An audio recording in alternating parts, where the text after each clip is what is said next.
Welcome to the economic reality of streaming for musicians. My name is Anil Prasad, and I'm going to talk to you about services like Spotify and Rdio and Mog and the impact they have on the ability for musicians to be able to earn a living. First, a little bit about myself. Back in 1994, I started Innerviews, the web's first online music magazine specializing in in-depth interviews with a wide variety of artists across myriad genres. A couple of years ago, I launched my first book by the same name, and at the end of the webinar, I'll give you a little bit of information if you'd like to get in touch or learn more. So, what is a music streaming service? Essentially, you can think about it as music as a utility, not dissimilar from hydro, cable TV, or telephone. You pay one price, you get all the music you can listen to on essentially any device, whether it's your PC, your Mac, your smartphone, your tablet, your MP3 player. And the fact that it makes music ubiquitous and gets delivered as a pay one price model has a lot of meaning and impact for consumers, labels, and of course musicians alike. And I'm going to dive into a lot of the issues related to that. So how did we get here? Well, it's been a tangled set of roads, to say the least. The music industry has done itself no favors as it arrived at the streaming destination. And let's take a little trip down memory lane and see just how they did get there. Back in 1999, Sean Fanning started Napster, the very first P2P file sharing system, and it caught the music industry completely off guard, changed the way people thought about music, about sharing music, and wrought incredible economic impact on the music industry. Between 2000 and 2002, we saw the emergence of other peer-to-peer players, including LimeWire, Kazaa, and Emule. We saw file sharing normalizing as a behavior, and we saw it escalate in importance and visibility. 2002 saw the emergence of RapidShare, one of the first file locker services. Essentially, it's music in the cloud. You upload your media file, and it spits out a link that you can post on blogs or email, essentially anywhere, virtually anonymously. 2003 saw the emergence of the unkillable, seemingly unstoppable BitTorrent juggernaut, which is Pirate Bay. And they still exist to this day, and the music industry, despite millions of dollars in attempts, seems to still have difficulty eliminating it, and still continues on to this day.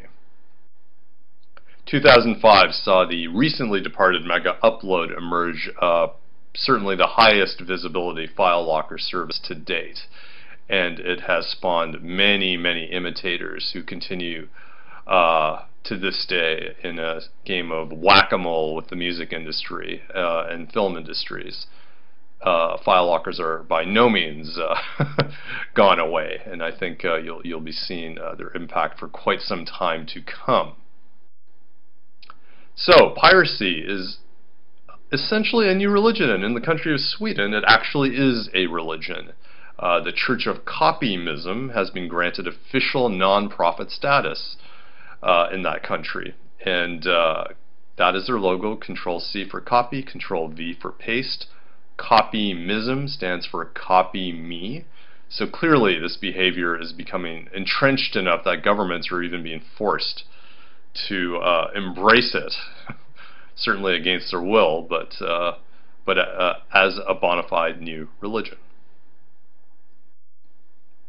Now, despite all of the piracy, several flat-fee legal download sites have emerged, and they're all doing quite well and have established successful business models, including Apple's iTunes and Amazon MP3, 7 Digital, eMusic. These are some of the key players in that universe.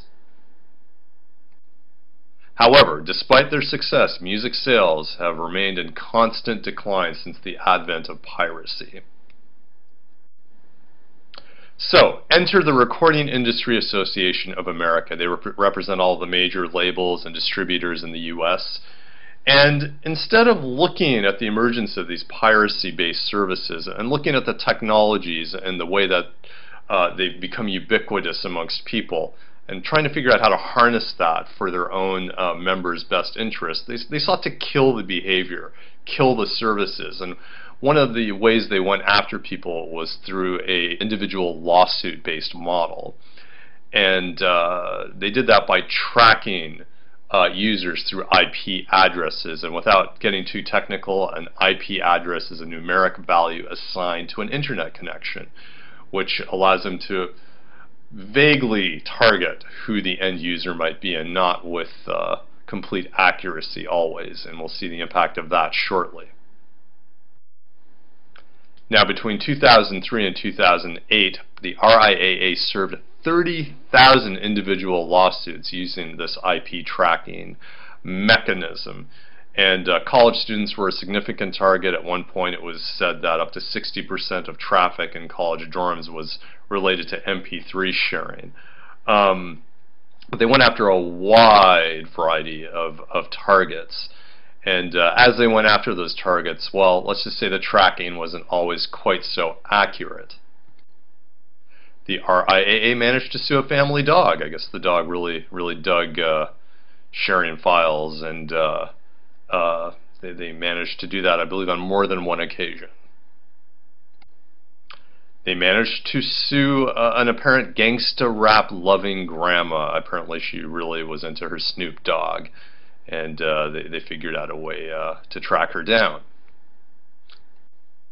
But that wasn't the only grandma. There was even a dead grandma that the RIAA went after, and I guess someone had figured out how to share files from the dead. So, some comical behavior, to say the least. Now, between 2006 and 2008, the RIAA spent $64 million going after file sharers through individual lawsuits. And you would think that would have reaped some significant economic benefit for the music industry. Well, no, it didn't. It only generated $1.4 million in recovered funds, which I consider pretty poor return on investment. So what was the impact, essentially, of these Recording Industry Association of America lawsuits? Nothing. Absolutely nothing. Nothing at all. And in fact, the Recording Industry Association of America even basically admits to that on their own website. Let's look at some of their own figures. In their own report, they say 30 billion songs were illegally downloaded between 2004 and 2009. 30 billion songs. They say 37% of U.S. citizens pay for music they listen to. And they've seen a 53% drop in U.S. music sales from 14.6 billion in 1999 to 6.9 billion in 2010. Now, another report from The Guardian says that there was a $1.5 billion drop in global music sales in 2010 alone. So clearly, there's a problem afoot, and clearly the recording industry's attempts at quashing this behavior have been unsuccessful.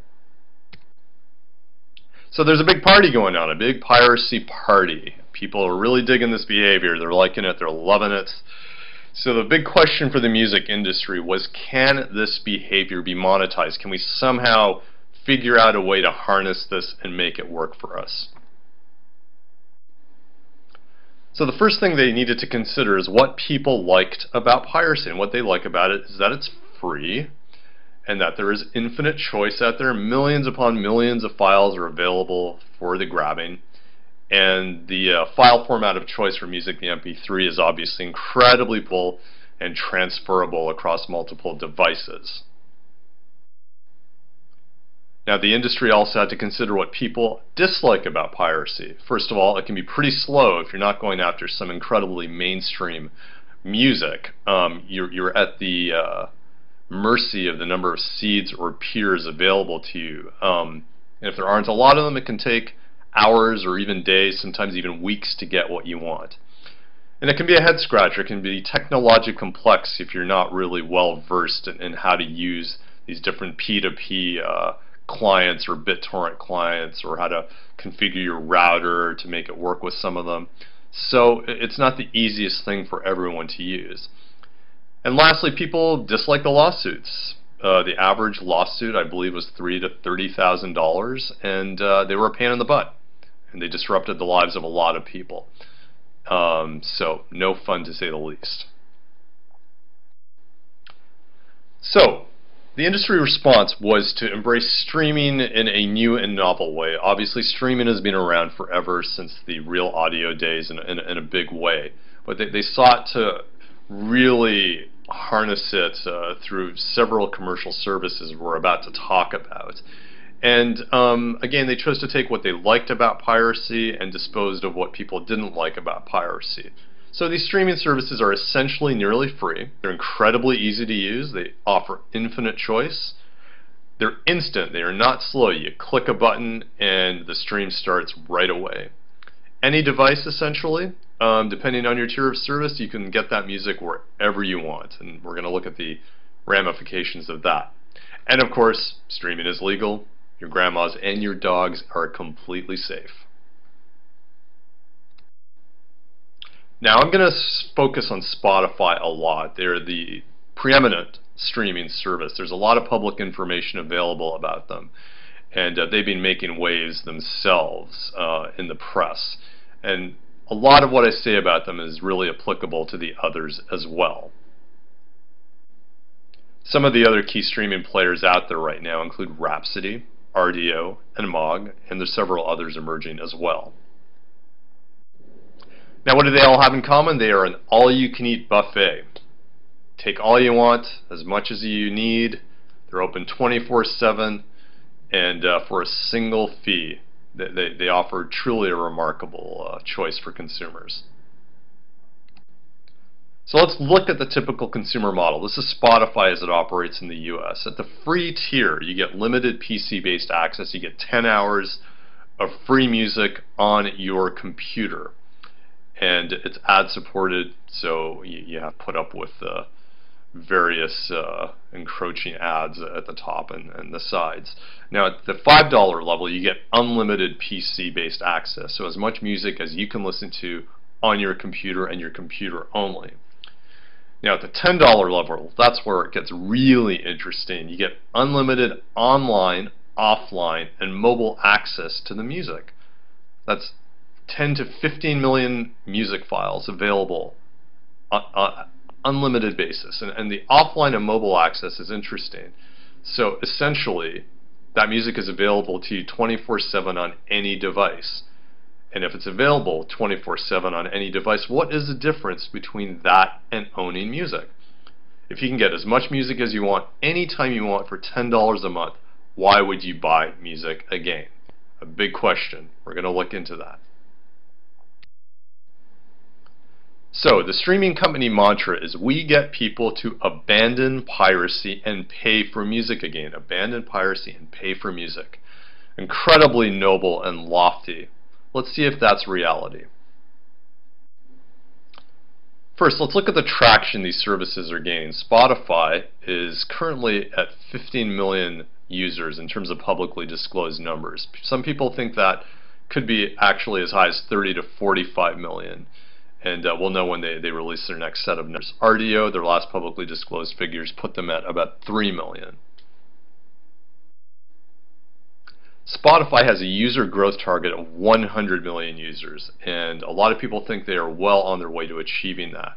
So the traction that is happening with these services is significant and growing exponentially. A major Swedish business paper has estimated that Spotify's 2011 revenue will be about $266 million. Incredible, just an incredible amount of revenue being generated here. And let's see who is benefiting from some of that revenue. Spotify's label investors are amongst the people benefiting, and it doesn't seem to be a widely known fact that 18% of Spotify is owned by 4 incredibly old school record labels. Sony, Warner, Universal, EMI are key stakeholders in the service. Now, Spotify's potential IPO is valued at approximately $2.1 billion. They're a privately traded company. Their shares are not traded on the stock market. But they're looking at a possible IPO in the next 6 months to 2 years. and the theory is that it's going to generate a lot of cash. Now, Spotify has 300 employees, just 300 employees, and when that company goes public, these 300 employees are going to be incredibly well off.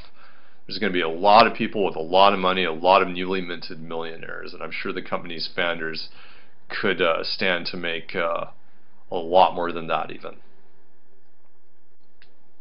So let's have a quick look at Spotify's industry payouts. They claim that Spotify is generating serious revenues for rights holders, labels, publishers, and artists. Now let's remember who those holders, labels, and publishers are. If you'll remember the labels that own 18% of Spotify. So they're essentially generating serious revenues for their own investors, if you look at it that way, given where the majority of the music on Spotify comes from. But they're also claiming that they are generating serious revenues for artists. Let's see if that's true. Spotify's current royalty rate for independent musicians is $0.005 per play. Now, if you're signed to a record label, that's going to be even less because the label is going to take its cut as well. But for the rest of this presentation, I'm going to be working with the indie artist rate, a gain of $0.005. I thought it would be interesting to look at US minimum wage and see how that might compare to Spotify plays. So in the US, the average minimum wage is $7.25 an hour. That makes $58 a day, $290 for a 40-hour work week, or $15,000 a year. Not a lot to live on.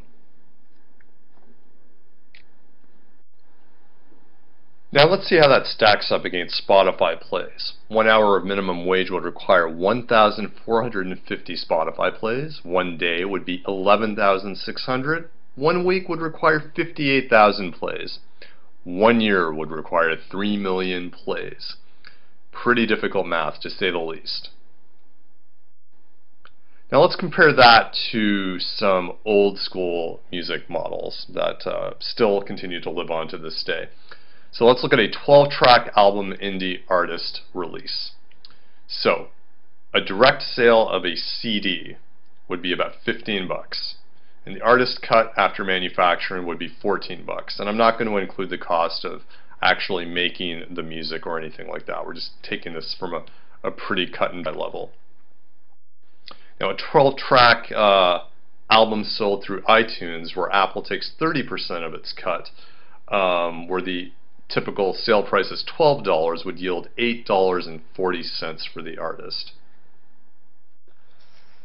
Now let's look at how that 12-track indie album would look on Spotify. If that album was played in its entirety a single time, it would generate 6 cents for the artist. Now of course streaming is different from buying music in that every time you click on that stream it generates revenue.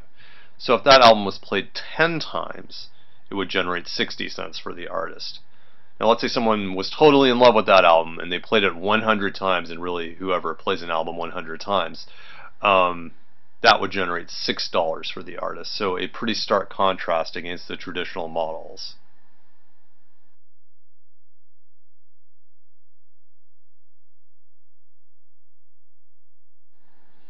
Now the musician's streaming dilemma as a result of this math is, how can I survive selling music if it's streaming dirt cheap 24/7 on any device? It's an incredibly large problem. Let's see what some of the artists themselves have to say about this. The Black Keys have been incredibly outspoken about their thoughts on streaming and Spotify in particular. And their frontman Dan Arbach says, "Royalties from streaming services are so minuscule it's laughable. Those who make us look stupid for not being on Spotify usually have some sort of stake in the company." Now Porcupine Tree is a major band in the prog rock universe, making a lot of waves in the US and Europe, and their frontman Steven Wilson actually compares the revenue possibilities for artists on Spotify to criminal behavior. Zoe Keating, a top-selling independent classical artist, says she doesn't understand how she could ever earn a living through Spotify. Now Pink Floyd A band that sold, I think, upwards of 100 million albums also is having conceptual difficulties with Spotify, and they're even signed to EMI, one of the Spotify label investors. Their own manager just a few weeks ago said the labels have equity in a lot of these services, they have a vested interest, and it's weighted against the artist. So even Pink Floyd can't figure out how to make money through streaming.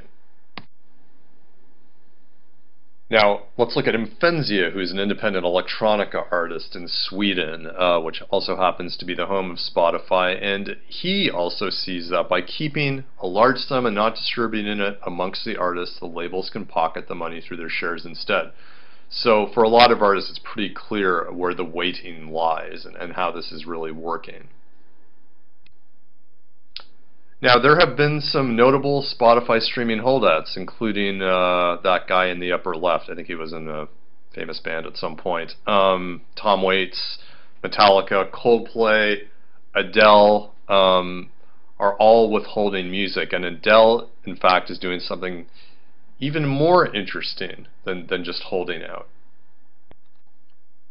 So what Adele and others are doing are engaging in a practice called windowing. And essentially what windowing is withholding your music from the streaming services for a fixed period of time, or a window as it were, and during that period you sell your music through more conventional methods, physical CDs, flat fee download services like iTunes and Amazon, and you sell as much as you can, and once you feel you've sold the maximum number of units, at that point then you let your album out through the streaming services, because at that point anything you make via streaming services is gravy on top of the money that you made selling it the old school way, which may generate a whole lot more money, as you'll soon see. Now, needless to say, the streaming services are not happy about the emergence of this windowing model, and they've been extremely outspoken, and Spotify's chief content officer Ken Parks has said, withholding records from people paying $100 a year is mind-boggling. It's hostile to punish your best customers and fans, and we think it's a wrong-headed approach. Mind-boggling, hostile, punishment, wrong-headed, extremely dramatic words. I wonder if that's the truth. Let's have a look. So let's take a major hit 12-track album. We're going to call it 500,000 copies, because a major hit album ain't what it used to be. And I'm going to break these numbers down crudely, and I'm looking at them from the independent artist perspective. So let's say out of 500,000 copies, if 250,000 of those were CDs, it would generate $3.5 million in revenue. And if 250,000 of those 500,000 copies were iTunes sales, it would generate $2.1 million in revenue, for a total of $5.6 million. Now let's say the artist did not engage in windowing, and they had the album out on Spotify, and from the get-go, and that everyone chose to stream that album through Spotify instead of buy it. And I'm just making a point here. Again, using crude numbers. So, 500,000 Spotify plays of that entire album would only generate $30,000, and if that album was played 10 times, it would generate $300,000. So, a pretty significantly lessened economic opportunity, to say the least. Now let's look at that from an independent perspective. Let's say it was for an album that sold 5,000 copies, which to a lot of the independent artists I know would be a significant number, and could really help them keep going and propel their careers forward. So let's break that down as 2,500 CDs, which would yield about $35,000, and 2,500 iTunes sales, which would yield about $21,000, for a total of $56,000, which is still a nice chunk of change for an independent artist. Now, if they chose not to do it that way, and they chose to let that album out on Spotify from the get-go, and everyone grabbed it from Spotify instead of paying for it, let's see what that would mean. So 5,000 Spotify album plays would net that artist $300, and 50,000 Spotify album plays would net that artist $3,000. That would be if the album was played 10 times. So I don't know about you, but I would have a whole heck of a lot of trouble supporting myself with $300 or $3,000. So, if music is not for money, then what is it good for via the streaming universe? Well, obviously there are some benefits to making your music available on a nearly free capacity through streaming services, including publicity. You can send links to your music to people and generate some viral buzz for what you're doing, and that might translate in theory into concert ticket sales if you're a performing musician, or merchandise sales. You could maybe sell a few t-shirts or coffee mugs or branded underwear or what have you. Those are some genuine potential opportunities, but there's an even bigger question, I think, at work here. And that question is, can artists still make a living through music? Some people say no, others say maybe, and some people like myself say yes. I do absolutely believe that artists can still make a living through music. Let's go back to the RIAA's own statistic. 37% of US citizens pay for music they listen to. So that's 37%. There's a bunch of people still willing to buy music. So the bottom line is, your music's going to get pirated. Let it go. It's just going to happen. Let the industry fools go after people and services in an attempt to quash unkillable behavior. But you know, there are people that you can address that still want to buy that music. So go after them. Go after them, find them, and ignore the rest of the people out there. Ignore the noise, ignore the piracy, address them, and ignore the rest.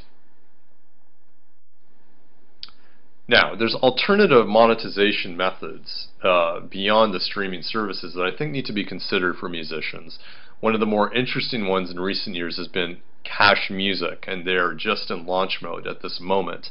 And it's a not-for-profit electronic distribution platform that artists can download and integrate into their websites, and it also offers seamless linkages to various payment services. And the Cash Music organization, again, wants no money from artists.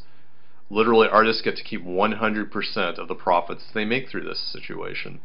And Cash Music is supported by a donation model by well-wishers that seek to empower musicians. And it's also supported by an incredible and diverse group of some of the greatest independent musicians around. So go check them out. Now, there's also services like Bandcamp, which has offered a very unique electronic distribution platform, and one that actually allows the music to be listened to in its entirety for free before purchase. Yet, through an affinity-based model, artists are making a great success of it, and Bandcamp lets artists keep 85%. Topspin, similarly, is another top-tier electronic distribution and bundling service, and they let artists keep 85%. CD Baby, sort of the great grandfather of independent electronic distribution, offers a wide variety of models in the physical / bundling / electronic / streaming universes. And they keep 25%, netting the artists around 75%. Now, there's also the fan funding model. Kickstarter has been very successful for a lot of artists in letting them reach out to fan bases, so albums get funded ahead of creation, and they only keep 5%. So if you're an artist, Kickstarter lets you hang on to 95% of the money you make through it. And Pledge Music, while they don't call themselves fanning, they're more of a way of packaging music that's being created and bundling it with really unique artist access or additional merchandise options.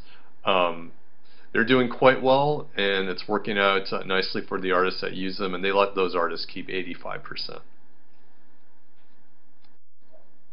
So, given all that I've just spoken about, there's a huge question here, and that is who should benefit most from music? Is it the Daniel X and the 300 Spotify employees out there, or is it people like my friend Julie Slick, a great bassist and composer in Philadelphia?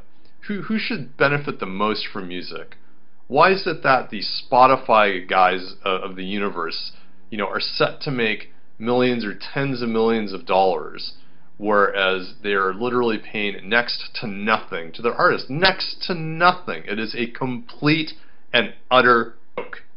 Complete joke. It's amazing to me that this has emerged in this way, and that it's getting very little media attention, and it seems to be widely accepted as something that's just okay. In my humble opinion, streaming music services are not a whole lot different from piracy, frankly.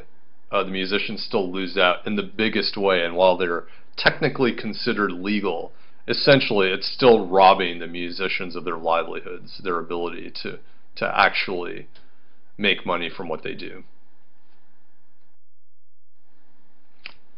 Now, there are some threats to streaming companies because of their behavior. We are seeing some low-level artist revolts and a few high-profile ones as well, like I mentioned. And in fact, in late 2011, I believe 238 independent labels withdrew their music and are renegotiating terms of their agreements with streaming services. And when you have artist revolts, when you have indie label revolts, we're talking about a lack of new music for these streaming services. And if there's a lack of new music, which essentially this is the lifeblood for these services, what would that mean for them? It can't be good for them as a long-term investment vehicle.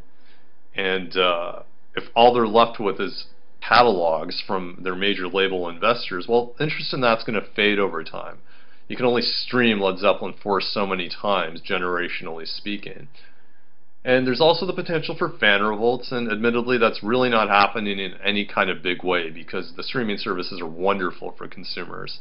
An incredibly low price for all the music they can handle.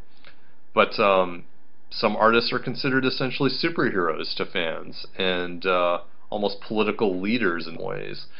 And if the artists start complaining enough and the fans understand that by using streaming services they're negatively impacting their favorite artists, it is possible that there could be a detrimental impact to the streaming companies. So what's the solution? The solution's really simple. Fairly compensate the artists. Not a heavy concept. Partner with the artists. The streaming companies should be giving the artists a heck of a lot more of a share in what's going on. How they can morally, ethically consider what they're doing fine is just beyond me. It's just astonishing to me that this has been allowed to even continue. So I don't even see how the streaming companies can even look at themselves in a mirror and consider what they're doing okay. It's a complete travesty. And whose backs are their businesses being built on? The businesses are being built on the backs of the artists who are getting nothing. So this has to be fixed. And it needs to be fixed pretty quickly. Now I want to make it clear that being pro-artist doesn't mean that I am anti-streaming. I think streaming can be a wonderful platform for everyone involved if the artists are given a fair share. Now you see this trade logo on a lot of products these days, whether it's your coffee, your bananas, your chocolate, whatever it is. And what does fair trade mean? Fair trade means you are paying a price for the product that allows the producers to sustain themselves and sustain their ability to continue making, farming, distributing that product, and eke out a livelihood for their families. And we've come to accept this one on a lot of products, and yet when it comes to music, it's not looked at that way.